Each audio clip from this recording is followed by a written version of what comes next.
Imagine this. You've just stepped across the threshold of awakening. You've touched a truth so profound, it feels like everything you once knew has been turned inside out.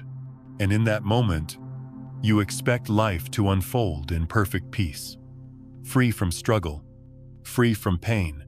But then you return home, and the bills are still waiting on the table. The chair in the corner is still broken, and the people you love most can still trigger the same ache in your chest. That's when you realize awakening is not the end of the journey. It is the beginning, a beginning more mysterious, more demanding, and more extraordinary than anything you ever imagined. The myth we're often sold is that awakening lifts us above the mess of life, like floating on clouds untouched by storms. But the truth is different. Awakening doesn't erase the storms. It makes you more awake inside them. You feel the winds more deeply, the rain more sharply, but you also sense the vast sky in which it all takes place. That sky is your consciousness, boundless and unshaken. Even as the weather of your life shifts from calm to chaos and back again. And here's the paradox. Once you awaken, every ordinary moment becomes infused with extraordinary meaning. Washing the dishes no longer feels like just scrubbing plates. It becomes a meditation on cleansing, on release, on cycles of giving and receiving. Standing in traffic becomes an initiation into patience and surrender. Even the smallest actions seem to glow with a hidden teaching. At first, this can feel beautiful, like walking through a world alive with symbols. But after a while, it can be overwhelming. Sometimes you just want to buy a loaf of bread without hearing the whisper of eternity in the crust. This is the strange gift of awakening. Nothing is ever ordinary again. But perhaps the most surprising part of this path is how much you change in relation to others. The relationships you once depended on begin to shift, sometimes collapsing entirely. It's not because anyone has failed, but because those connections were built on the old version of you. The person who sought safety, approval, or comfort is no longer the one standing here now. And so the old contracts dissolve. Some relationships are reborn in new and deeper ways, while others simply fade away. This can feel like grief, like loss. But in truth, it is the clearing of space for love that is freer, more authentic, less bound by fear. Awakening also brings you face to face with your own shadows. Again and again. The darkness does not vanish once you have seen the light. Instead, it returns in cycles, peeling you open layer by layer. Old wounds resurface. Ancestral patterns emerge. Even collective pain begins to move through you. At first, this may feel like failure. Haven't I already faced this? Haven't I already healed? But no, each descent is not a step backward. It is a step deeper. Like rivers carving canyons, the process shapes you into something vast, enduring, and true. And then there are the so-called gifts. Intuition so sharp it feels like a burden. Sensitivity so raw that simply walking through a crowd can feel unbearable. You might feel the sorrow of strangers, sense the illnesses in their bodies, or glimpse futures you cannot change. These are not the glamorous superpowers we imagine. They are invitations into compassion, into boundaries, into humility. They teach you that being awake means being open, and openness requires learning how to allow energy to flow without drowning in it. The greatest shift, though, may be inside your own sense of self. The ego you thought you had transcended doesn't die. It transforms, puts on spiritual clothing, and whispers, "Look how humble I am. Look how enlightened." This is what some call the spiritual ego, subtle and dangerous, because it convinces you that you're beyond ego, even while it secretly feeds on comparison and pride. Awakening, then, is not a single victory over the self. It is an ongoing unveiling, a constant invitation to surrender more deeply, to release the grasping mind and rest again in pure presence. And here lies the heart of it. Awakening never ends. There is no final mountaintop, no permanent certificate of enlightenment. It unfolds endlessly, like galaxies, expanding into infinite space. Every insight births new questions. Every layer of healing reveals another beneath it. This isn't a punishment, it's freedom. Because you no longer have to chase completion. You can allow yourself to live in the becoming, in the dance, in the eternal now. So, if you've touched awakening and then found yourself lost in confusion, loneliness, or even despair, know this: you have not failed. You are walking the real path. The path that doesn't bypass the human mess but embraces it. You are learning to live as both wave and ocean, as both the fragile and the eternal. And while this path is not easy, it is alive. And it is true. Eins. Every relationship must be when awakening comes. It doesn't just awaken you. It shakes the ground beneath every bond you've ever built. Marriages, friendships, family ties. None of them are untouched. And this is perhaps one of the most painful surprises after awakening. Because while you may feel more alive, more authentic, more loving than ever before, those around you might not recognize this new version of you. They were woven into the fabric of who you once were, not who you are now. It feels like death because, in many ways, it is. The old contracts, the unspoken agreements about how you fit together begin to dissolve. Perhaps your marriage was built on your need for comfort or validation.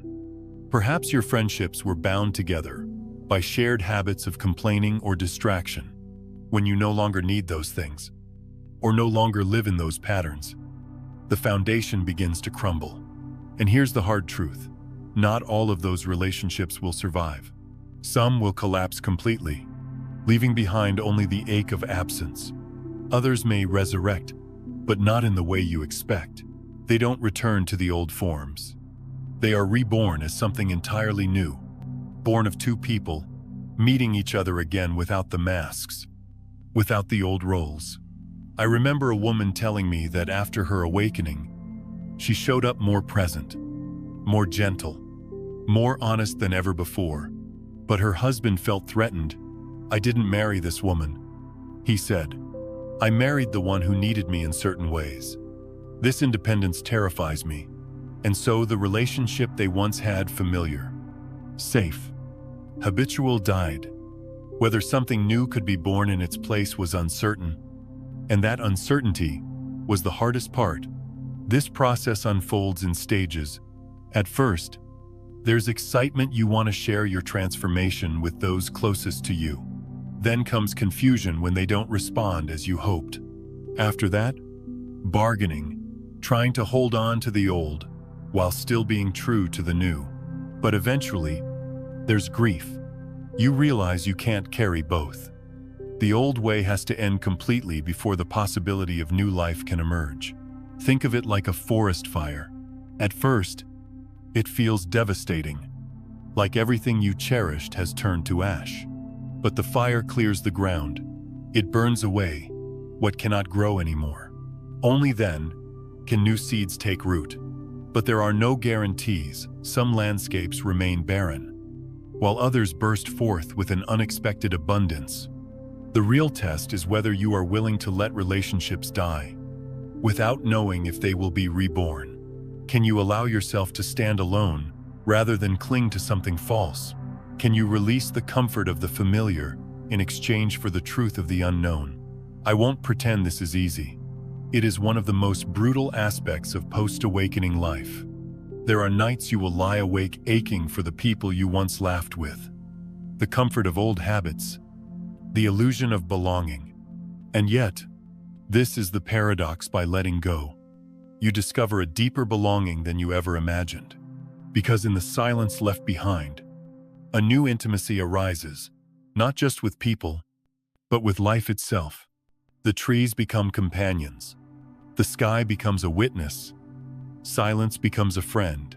And slowly, those who are meant to walk beside you in this new chapter will find their way back, not as ghosts of the old, But as fellow travelers in the new, some relationships will surprise you.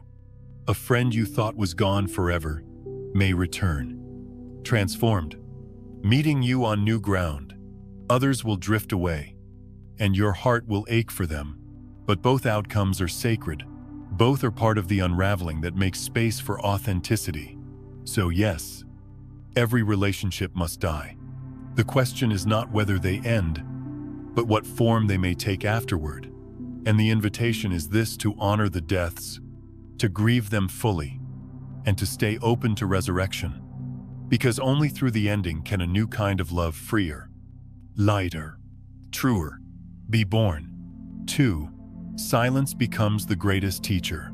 There comes a moment after awakening when the noise begins to fade. The endless chatter of the mind, the restless craving for stimulation, the constant search for something outside yourself, all of it begins to quiet. At first, this silence can feel unsettling, even frightening.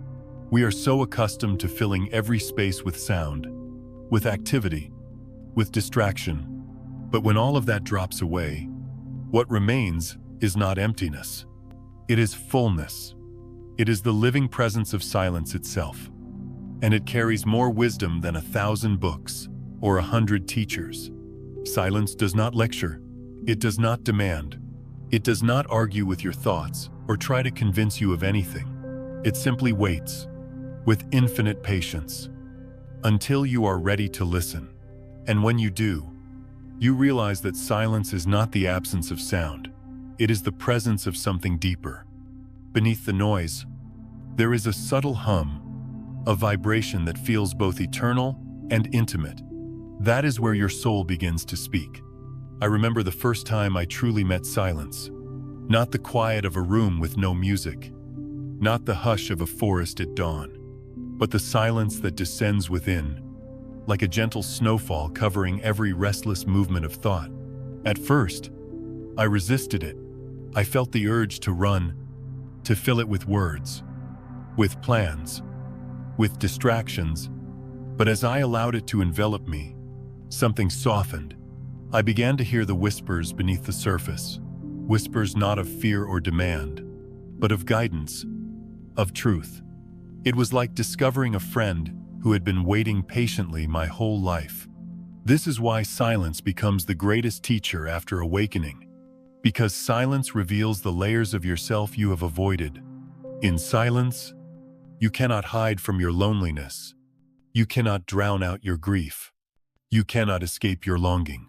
All of it rises to the surface, asking to be seen, to be felt, to be healed. And yet, in that same silence, you discover you are not alone. The presence you feel is your own soul, your own consciousness, holding you gently while you face what you once feared. Many people imagine that wisdom comes in thunderclaps or visions of light, but often it comes in the stillness, like a drop of water falling into a quiet pond. A simple knowing arises. This is the path. This is the truth. This is who I am. There is no need to argue, no need to prove, no need to grasp. The wisdom of silence is subtle but unshakable, and it changes the way you walk in the world. Silence also teaches you about the rhythm of life. You begin to see that everything moves in cycles: breath, seasons, relationships, even consciousness itself. In the stillness, you realize there is no need to force, no need to rush. Just as winter carries the promise of spring, silence carries the promise of clarity. The answers arrive when they are ready, just as flowers bloom in their season, not a moment sooner. Perhaps the greatest gift of silence is that it reconnects you to the simplicity of being. We spend so much of life trying to become successful, become loved, become wise. But in silence, you touch the truth that you are already enough. You are already whole. You don't need to become anything. You only need to be. And in that being, you discover the quiet joy of existence itself, the joy of breathing, of watching sunlight move across the floor, of feeling the weight of your own body, resting gently in the chair. This is not the flashy kind of joy that shouts for attention. It is humble, tender, almost invisible. But once you taste it, you realize it was what you were searching for all along. Silence shows you that peace is not found in the absence of problems, but in the presence of awareness. When you are anchored in silence, life can storm around you, and still, there is a part of you untouched. Unshaka, steady as the mountain. So when the noise of the world overwhelms you, when your mind spins in circles and your heart aches for clarity, return to silence, not as an escape, but as a homecoming. Sit with it, breathe with it, let it reveal what words cannot. Because in silence, you will hear the most important voice you will ever know, the voice of your own soul. And once you have heard it, truly heard it, you will never be the same. 3. Darkness returns again and again. One of the greatest shocks after awakening is realizing that the so-called dark night of the soul is not a single milestone you pass once and never face again. Many of us imagine that once we've survived that descent into emptiness, when the ego shatters and all familiar ground dissolves, we've graduated. We think the worst is behind us, and now it's only light from here on. But the truth is far more humbling. The darkness returns, not once, not twice, but in cycles, in seasons, sometimes stretching for years. And each time it comes back, it goes deeper. At first, it feels like failure. Haven't I already done this, you ask yourself? Didn't I face my fears? Grieve my losses. Surrender my control. Why am I back here again? But what you come to understand, slowly and painfully, is that each return is not a repetition. It's a spiral. You are not circling the same ground. You are being drawn deeper into the caverns of your own soul, excavating layers that were hidden beneath the surface before. The first descent often clears personal wounds, the pain you've carried from childhood, the traumas you've buried, the beliefs that have held you hostage, surviving that can feel like breaking through stone walls. But then, in time, a heavier shadow may arise, the pain of your lineage, the wounds passed through blood and bone, the stories that belong to your ancestors but still live in your body. And if you stay the course, you may one day feel the even greater weight of collective darkness, the grief of entire cultures, the pain of humanity itself. Beyond even that lies a more cosmic shadow, the existential ache that comes with simply being alive in a universe vast and unknowable. It can feel unbearable. I once sat with someone who told me, "I thought I was done. I made it through the void years ago, and I found light again. But now the darkness is heavier, older, as if it belongs not just to me, but to the earth itself." She wept as she spoke, not because she had failed, but because she didn't yet know this was part of the path. What she was experiencing was not regression, it was deepening, and that is the nature of these returns. They strip you again and again, peeling layers like an onion. Each death, making room for greater authenticity. Each time you dissolve, you emerge more real, more tender, more open. Yet the paradox is that even as you grow lighter, you also grow more intimate with darkness. You no longer see it as the enemy, but as a teacher. The hardest part is that you remain conscious through these descents. Before awakening, suffering often came in unconscious loops. You didn't know why you were hurting. You just were. After awakening, you know what is happening. You can watch yourself dissolve. You understand the mechanics of it, and still, you cannot stop it. It's like standing at the edge of the ocean and watching the tide rise higher and higher, knowing you will be pulled under again, but also knowing you have no choice but to surrender.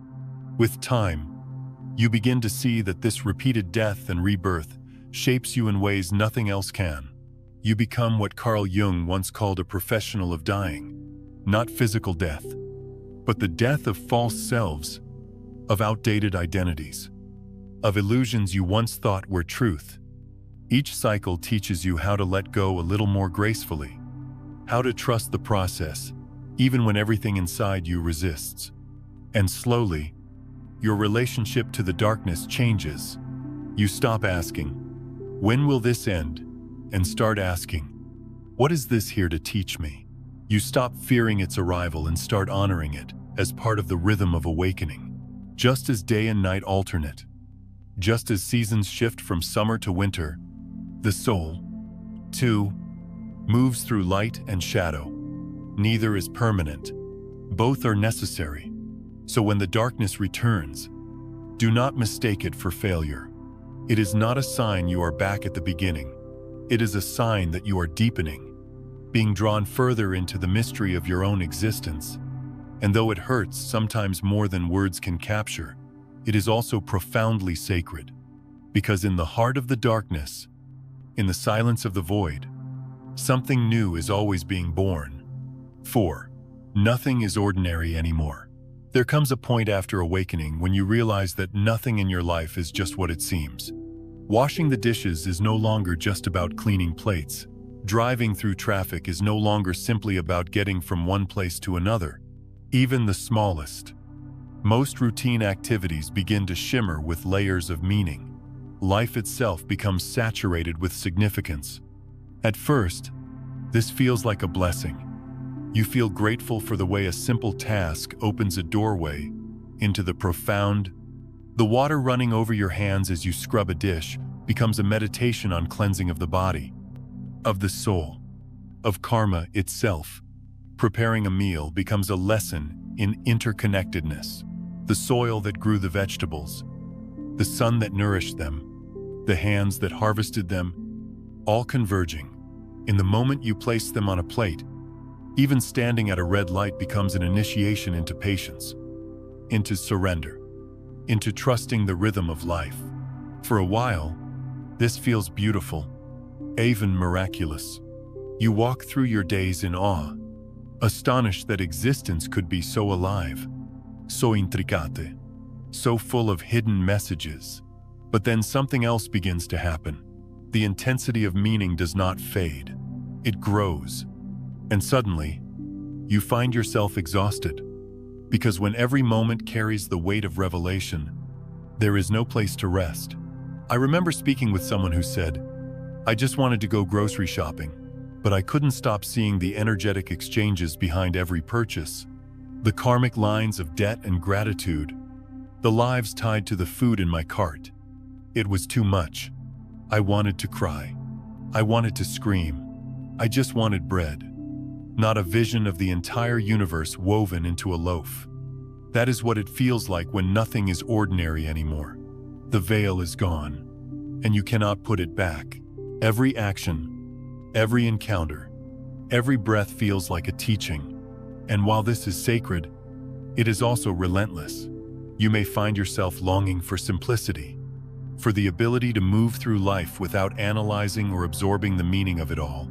This stage of awakening teaches you something crucial: how to live in two worlds at once, how to let life be both sacred and simple. You begin to realize that you cannot sustain the fire of constant revelation without burning out. You need balance. You need the ability to toggle, sometimes leaning into the depth of awareness, and sometimes letting things simply be what they are. There's wisdom in learning to say, "This dish is just a dish." It doesn't mean you are denying the sacredness of life. It means you are honoring the rhythm of being human. It's like learning to step in and out of the current of a river. Sometimes, you immerse yourself fully, letting it sweep you into the depths. Other times, you stand at the shore, watching quietly, without the need to dive in.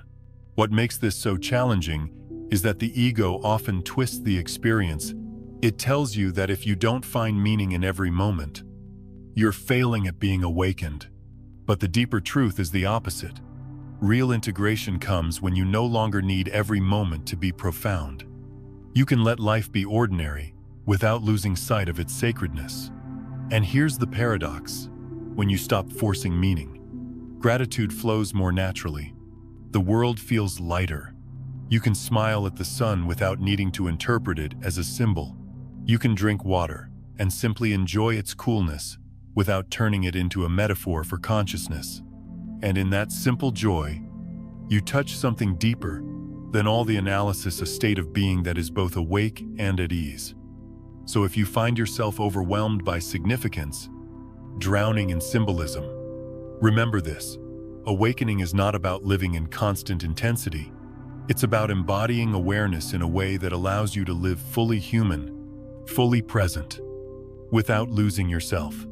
Sometimes the deepest wisdom is to let a moment be just what it is. Sometimes enlightenment is found not in seeing everything as extraordinary, but in realizing that the ordinary itself is enough. 5. Spiritual gifts that feel like burdens. One of the surprises after awakening is that the very abilities you once longed for, the gifts you thought would prove your growth or bring you peace, do not feel like gifts at all. They arrive uninvited, with no instruction manual, and they do not come with an off switch. At first, heightened intuition, deep sensitivity, or the ability to sense hidden truths can feel extraordinary, but very quickly, they can begin to feel overwhelming, even unbearable.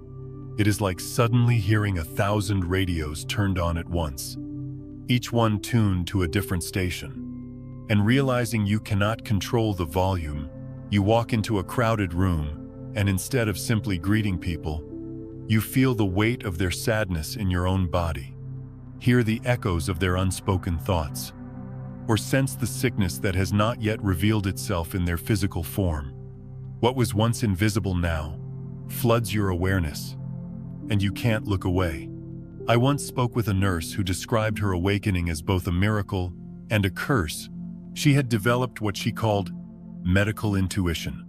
She could sense illness before it appeared: heart problems, cancer, depression, but she also felt them physically, as if her own body carried the symptoms. A trip to the grocery store became torture. The cashier's chest pain pressed against her ribs. The man in line's grief soaked into her bones. The woman by the apples carried a despair that left her trembling. She said to me with tears in her eyes, "I thought these gifts would be beautiful, but most days I would give anything not to feel them." And that is the truth. No one prepares you for spiritual gifts. In their raw form, are too much for a human nervous system. They strip away the protective layers we once used to move through the world. Where once we were comfortably numb, we are now acutely exposed.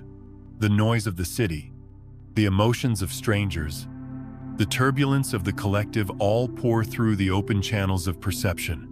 Instead of feeling gifted, you feel fragile, thin-skinned, rough. Over time, you may learn to navigate these sensitivities. You may discover practices that help you filter, ground, or release what you absorb. But in the beginning, it feels like standing in a hurricane with no shelter. You don't yet know how to distinguish what is yours from what belongs to others. You don't yet know how to say no, how to step back, how to choose when to open and when to close. And perhaps the most painful part is that these abilities often show you things you cannot change. You see the destructive patterns in those you love, but you cannot force them to transform. You sense the heaviness in a stranger's heart, but you cannot heal it for them. You glimpse futures that you cannot alter, and secrets that you wish you never knew. The gift begins to feel like a burden, precisely because it confronts you with truth without granting you the power to control it. This is where the deeper lesson begins. These gifts are not here to make you special. They are not here to set you above anyone else. They are here to deepen your compassion, to teach you boundaries, to remind you of humility. You begin to learn that sensitivity is not about carrying the world's pain, but about meeting it with presence. Intuition is not about controlling outcomes, but about aligning with the wisdom of timing. Vision is not about predicting destiny, but about holding space for possibility. Over time, the rawness softens. You discover that you can let the energy of others move through you without clinging to it. You learn to breathe when the flood comes, to ground yourself in silence, to trust that not every message is meant for you to act upon. Slowly, you become less like a sponge and more like a river, able to feel everything that passes through, but no longer needing to hold it. And then, the gifts begin to transform. They are no longer heavy chains, but instruments of connection. You start to notice the quiet beauty of being able to truly see someone, to hold them in compassion without judgment, to sense the subtle whispers of life guiding you. The gifts no longer control you. Instead, you walk beside them as allies. Still, even years into integration, you may have days where the burden returns, where the sensitivity feels unbearable. And in those moments, it's important to remember, this is not a punishment. It is simply the nature of awakening. To feel more is to live more. To see more is to be more responsible with how you move in the world. And to carry these gifts with grace is not about perfection. It is about presence, about allowing yourself to be human, even as you touch the edges of the divine. 6. Existential loneliness. There is a kind of loneliness that has nothing to do with being alone in a room. It is not about the absence of company or the lack of people who care about you. This loneliness comes after awakening, and it reaches into the marrow of your being. It is the loneliness of being awake in a world that still dreams. You may be surrounded by friends, family, even strangers in a crowded street, yet something inside feels separate, untranslatable. It's like you are speaking a language no one else understands. You try to describe what you see: the colors of consciousness, the vastness of silence, the depth of presence, but their eyes glaze over. They smile politely or gently dismiss your words. You realize they cannot follow you into this space, because they are still walking in the reality you once inhabited. And in that moment, the ache begins. It is not superiority. It is not judgment. It is simply difference. Like being the only one in a black and white world who suddenly perceives color. You want to share the brilliance of blue, the warmth of gold, but there is no point of reference. To them, it sounds like nonsense. To you, it feels unbearably real. That gap, that unbridgeable space between what you see and what others see, is the essence of existential loneliness. Many who walk this path try, at first, to fix it. They reach out more, surround themselves with more people, fill their calendars with connection. But more people only make the loneliness sharper, because the presence of bodies cannot fill the absence of understanding. The ache is not for company, it is for communion. And communion cannot be forced. It arrives rarely, like grace. When you meet another soul who has glimpsed the same horizon. I remember speaking with a teacher who said, "I love my students. I love my family. I love humanity, but I am alone in a way I cannot explain.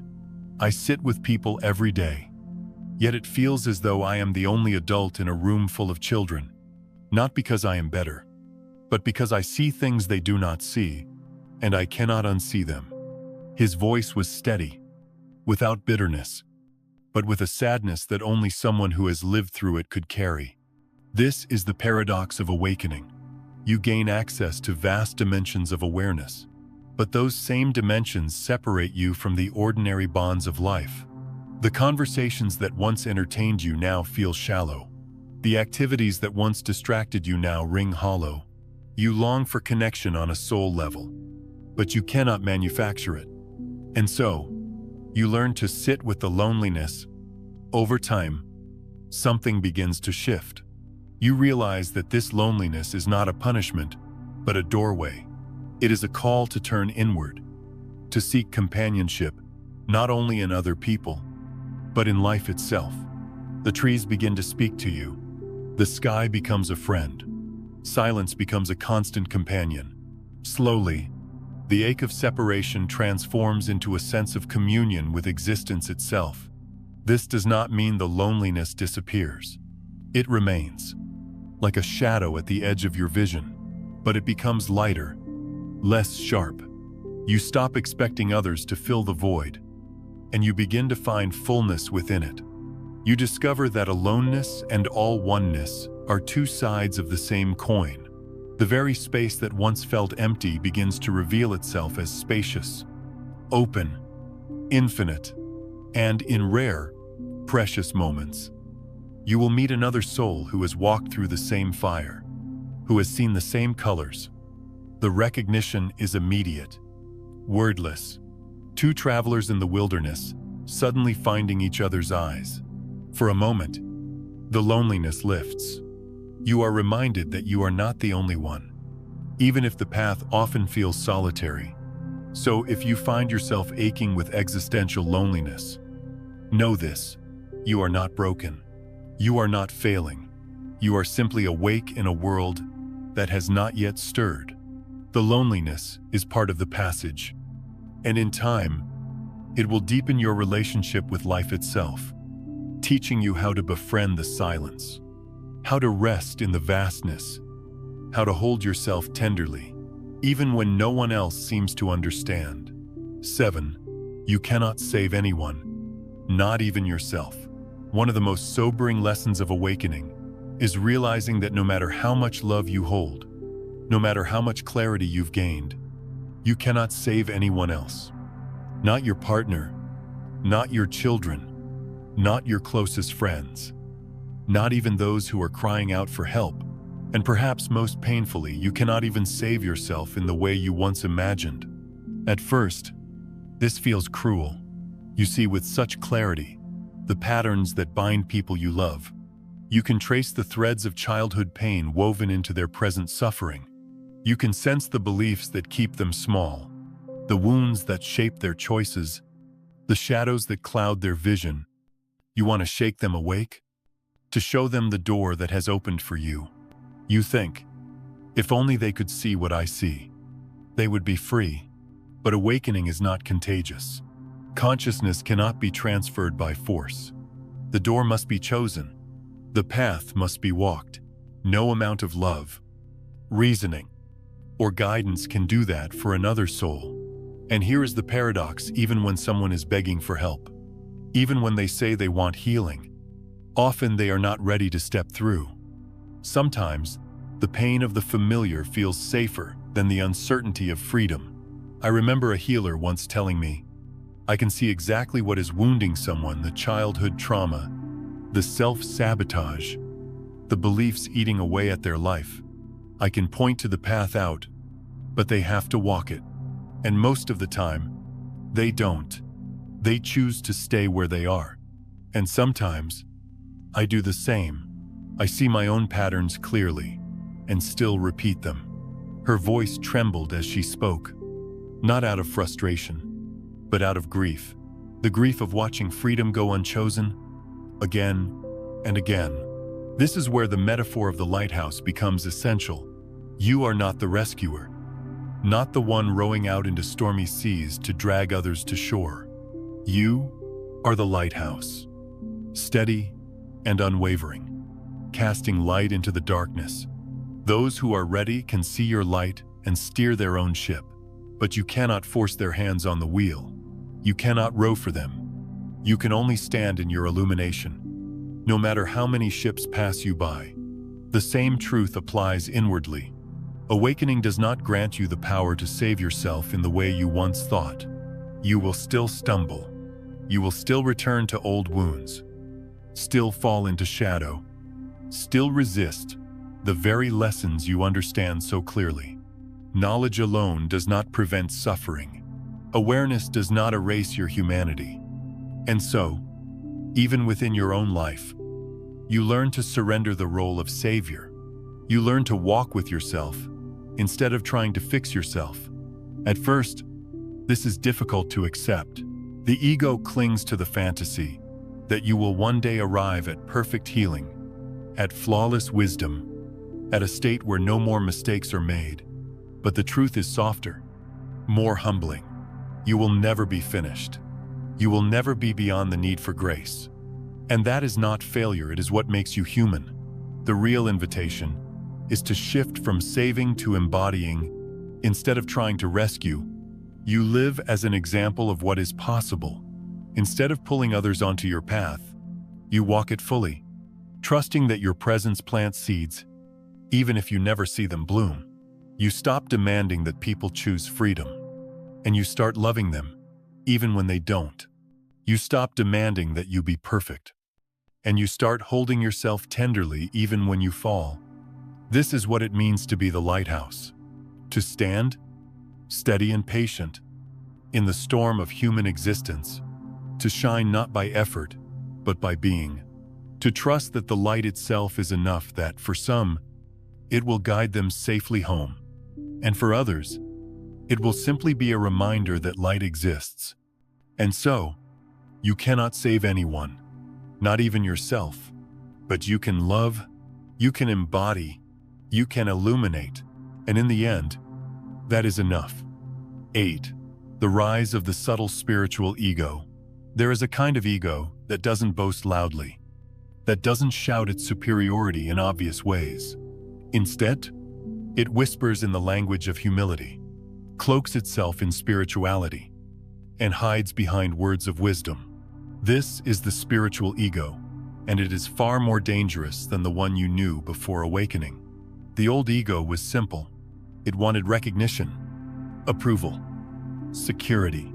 It compared, competed, and clung. At least you could see it clearly. Like a child, stamping its foot, demanding attention. But after awakening, something more complex begins to happen. The ego adapts. It learns the new language of consciousness, and suddenly, instead of saying, "Look at me, I'm special," it begins to say, "I am beyond ego." It begins to pride itself on humility. It takes subtle pleasure in being the one who understands, even while speaking about oneness. This is why the spiritual ego is so difficult to detect, because it feels like progress. You may catch yourself thinking, "I don't judge others anymore," all the while secretly judging those who still judge. Or you may believe you have transcended attachment, even as you become attached to the identity of being unattached. The trap is not that the ego survives awakening, it's that it evolves. It dresses itself in robes of light, but still feeds on separation. I remember a teacher once confessing, "I thought I had dissolved my ego completely, but then I noticed the quiet satisfaction I felt when people called me enlightened, or when I compared my peace to their chaos. I was no longer competing for money or status, but I was competing for purity, for depth, for awakening itself." His honesty was rare, because most of us cannot see this shadow in ourselves. It wears the mask of virtue so convincingly that we are easily fooled. The danger of the spiritual ego lies in its subtlety. While the old ego often tripped you up with obvious arrogance, the new ego can deceive you into believing you are free when you are still bound. It can justify harmful behavior in the name of truth.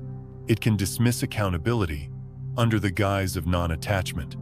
It can wound others while claiming to act from love. All the while, it whispers, "This is not ego, it is enlightenment." This is why humility after awakening must be lived, not performed. True humility does not announce itself. It does not secretly revel in being humble. It is the quiet willingness to remain a student forever. To admit, you can still be wrong. To recognize that no matter how much light you embody, the shadow will always find new ways to return. The work, then, is not to destroy the ego once and for all. That is impossible. The work is to stay vigilant, to watch how ego disguises itself, and to gently return again and again to authenticity. Each time you notice the subtle pride, the quiet superiority, the performance of holiness, you pause, breathe, and soften. You don't need to fight it. You don't need to condemn yourself. You simply acknowledge, there you are again. And with that awareness, its grip begins to loosen. Over time, you begin to see that even the spiritual ego can become a teacher. It humbles you by showing you how endless the path really is. It reminds you that awakening is not a destination, but a continual unveiling. It keeps you from clinging to your progress as though it were a crown. Instead, it invites you to walk more lightly, more honestly, more transparently. The most dangerous ego is the one that thinks it is gone. The safest place to stand is in the awareness that ego is always present, always shifting, always trying to reassert itself. But when you see it clearly, it loses its power. It no longer needs to be the enemy. It becomes part of the journey. Another reminder that awakening is not about being flawless, but about being real. So when you feel the quiet pride of being more awakened than someone else, or the satisfaction of being the one who knows, let it soften you. Smile at the trickster within, and then return to presence, to simplicity, to the humble recognition that we are all still learning how to love, how to see, how to be. That is the truest kind of awakening, the one that never claims to be finished. 9. Awakening never ends. Perhaps the greatest illusion on the spiritual path is the belief that one day you will arrive, that after enough meditation, enough surrender, enough peeling away of illusions, you will stand at some final mountaintop called enlightenment, complete, untouchable, free of struggle forever. We cling to this idea like a promise, a reward for enduring the pain of transformation. But sooner or later, the truth dawns: there is no finish line. Awakening is not a destination. It is an endless unfolding. At first, this realization can feel devastating. You've worked so hard, endured so much, and you keep thinking, I must be close now. Just one more breakthrough, and I'll finally be done.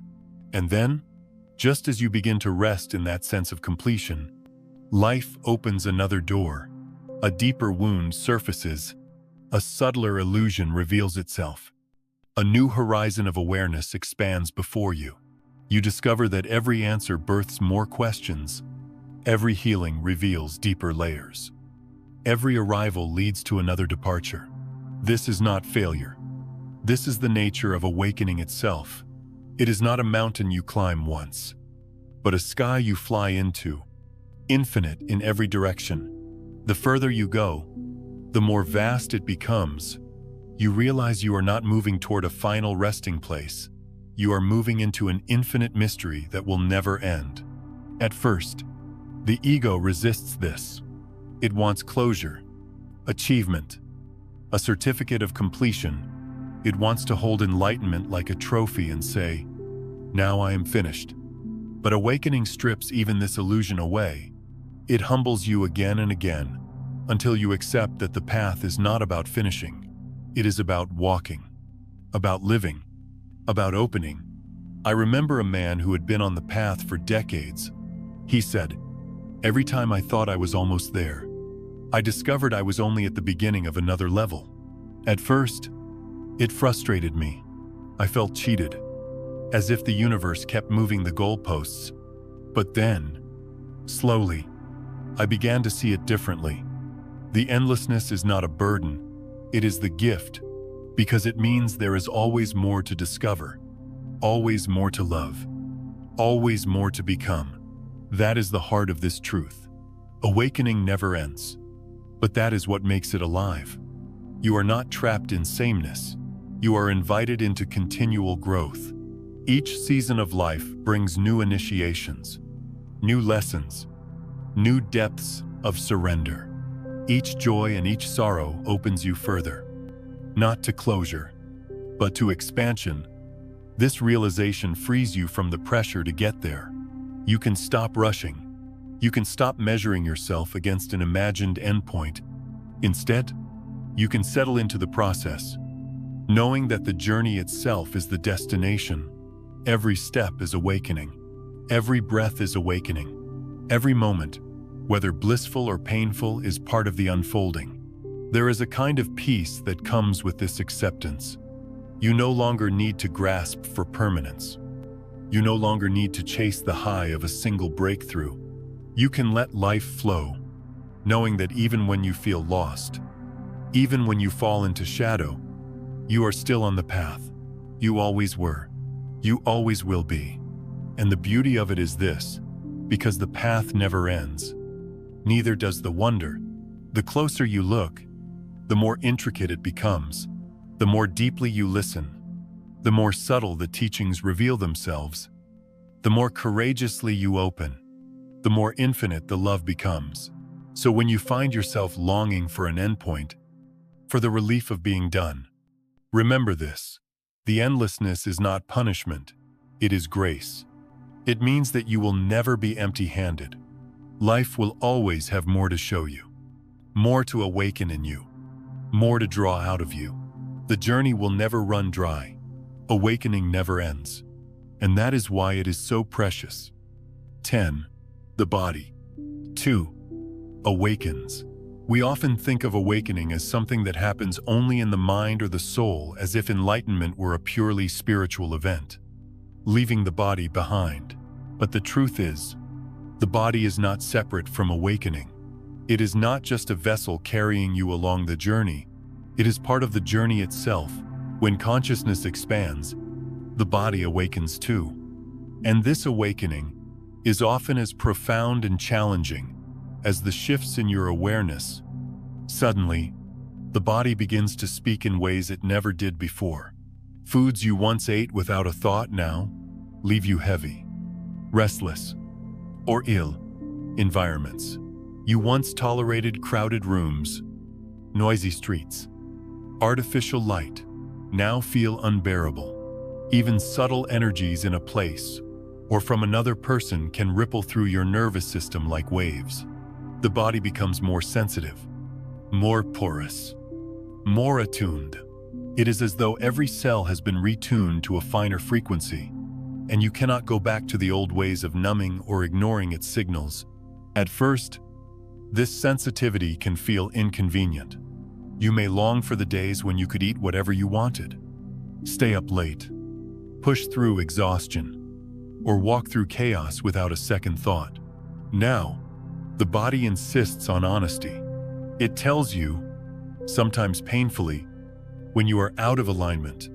It refuses to be silenced. And while this can feel like a burden, it is actually a deeper invitation to treat the body as sacred, to honor it, not as an obstacle, but as an instrument of awakening.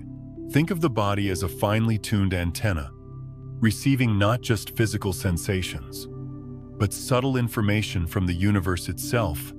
When you sit quietly, you may feel the pull of the moon in your bones, or the weight of ancestral memory in your muscles.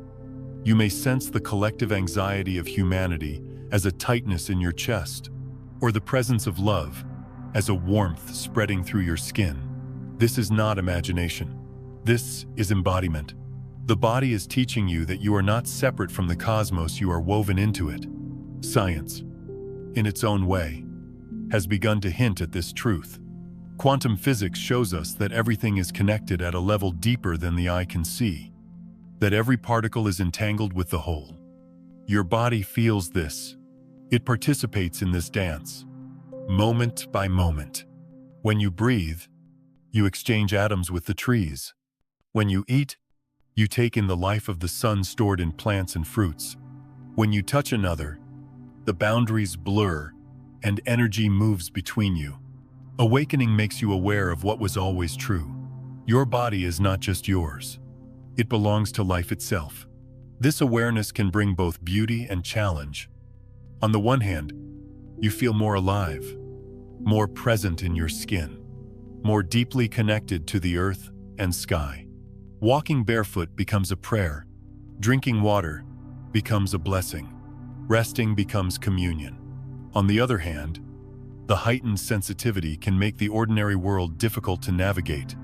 Processed food, synthetic chemicals, harsh noise, toxic environments, all of these strike you more strongly now. Your body no longer tolerates what once dulled it. And so, the path asks for gentleness. You learn to care for yourself, not from vanity or control, but from reverence. You choose food that nourishes.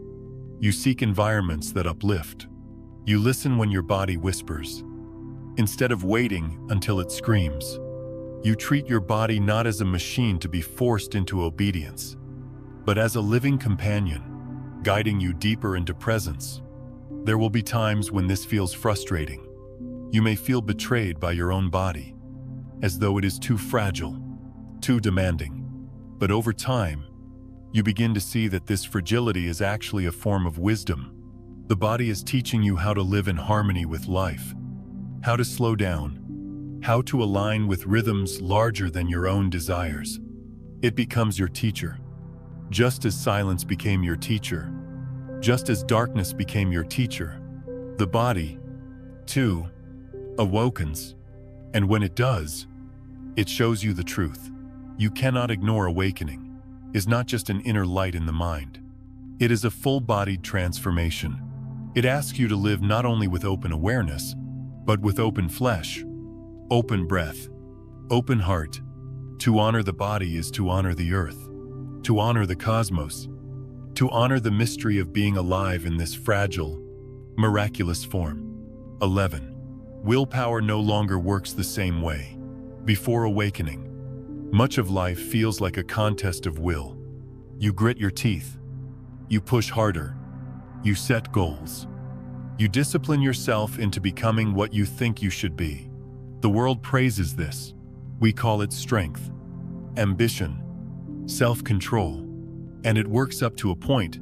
But when awakening arrives, something inside you begins to shift. The old machinery of effort no longer runs the same way. What once felt like determination now feels heavy, forced, out of rhythm.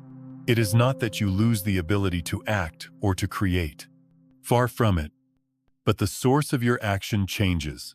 Willpower, at least in the way we used to understand it, becomes unreliable. You try to push yourself the way you once did, and suddenly you hit a wall of exhaustion, resistance, or emptiness. The more you force, the more you feel disconnected. You discover that awakening asks for a different kind of strength, one rooted not in control, but in trust. This is when you begin to learn the art of surrender, not surrender as defeat, but surrender as alignment. It is the shift from rowing against the current to allowing the river to carry you. Life still requires your participation. You still need to steer, to respond, to choose. But the energy no longer comes from grinding effort. It comes from attunement, from listening, from saying yes to the deeper flow moving through you. I once heard someone describe it like this: before, my life was like dragging a heavy cart uphill, every day, by sheer force of will.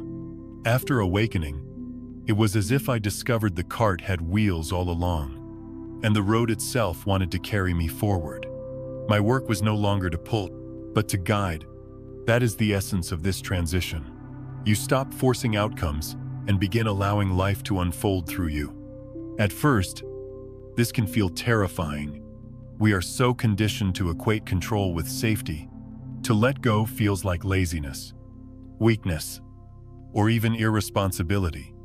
But slowly, as you experiment, you see that surrender does not mean passivity. It means responsiveness. It means you act not from fear or ego-driven urgency, but from the quiet clarity of intuition, from the still voice within that always knows the next step. And here is the paradox: when you stop relying on willpower, you often accomplish more. Not because you push harder, but because your actions are aligned. They come from resonance rather than resistance. You are no longer scattering energy in 1,000 directions. You are flowing with the current, and the current is vast, powerful, unstoppable. This shift also changes how you relate to failure. Before, if something didn't work out, you blamed yourself for not trying hard enough. After awakening, you begin to see that not everything is meant to be forced into existence. Some doors remain closed because they are not yours to open. Some seasons of waiting are not punishment, but preparation. You learn to trust timing, to trust rhythm, to trust that the unfolding of your life has an intelligence deeper than your plans. This does not mean you never struggle. There will be days when the old habits return, when you try to force and control and bend life to your will. And you will feel the exhaustion, the misalignment, the emptiness of that path. But even that becomes part of the teaching. But then, each time you push and stumble, you are reminded again that the river cannot be dragged. It must be trusted. Over time, you discover a gentler way of living. You wake up and ask, what wants to move through me today, rather than, what must I achieve? You act not out of compulsion, but out of inspiration. You learn that the deepest power is not in controlling life, but in cooperating with it. So yes, after awakening, willpower no longer works the way it once did. And though this may unsettle you at first, it becomes a liberation. You are no longer bound to the exhausting cycle of pushing and forcing. You are invited into a rhythm of trust, where life moves not against you, but with you and through you. Awakening is not the end, but the beginning of a truer life. If you have walked through awakening, you already know it is not what you expected.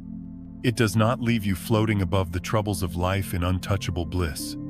Instead, it drops you deeper into the raw, unfiltered truth of existence. And sometimes, that truth can feel overwhelming. You might even believe you failed because you still stumble, because you still hurt, because the shadows return when you thought they were gone. But this is not failure. This is the path itself. Awakening does not erase your humanity. It magnifies it. It makes you more present to joy, but also more vulnerable to sorrow. It allows you to taste the sweetness of stillness, but also requires you to sit in the ache of loneliness. It opens you to love in its vastest sense, while asking you to release the safety of old attachments. To awaken is to say yes to the whole of life, not just the parts you prefer. It is tempting to wish for the simplicity of sleep again, for the comfort of not knowing. But once the door opens, it only swings one way. You cannot go back into unconsciousness. You have exchanged the numbness of ignorance for the intensity of presence, and though it is harder, though it demands more of you than you ever thought possible, it is also more real. This is the hidden gift of awakening. Not that life becomes easy, but that life becomes honest. No more hiding from your shadows. No more pretending your relationships are what they are not. No more distracting yourself from the ache in your chest. You are invited, sometimes forced, to face it all. And in that facing, you discover a depth you never imagined. Awakening is not about perfection. It is not about floating above human messiness. It is about living inside it with open eyes and an open heart. It is about holding both the beauty and the terror, both the laughter and the grief, both the ordinary and the sacred. It is about allowing yourself to be shaped by life, again and again, without needing to arrive at some final state. Think of it like fire. Before, you feared it. You built walls to protect yourself from its heat. But after awakening, you step into the flames not to be destroyed, but to be transformed. The fire burns away illusions, but it also forges something new in you. Resilience, compassion, humility, presence. You emerge, scarred perhaps, but also stronger, clearer, more true. And yet, this journey is not one you walk to finish. There is no final graduation, no certificate of enlightenment. What you are given is not a destination, but a way of being. You learn to walk with awareness, to bow to mystery, to surrender again and again. You learn to let the river carry you, even when you cannot see where it leads.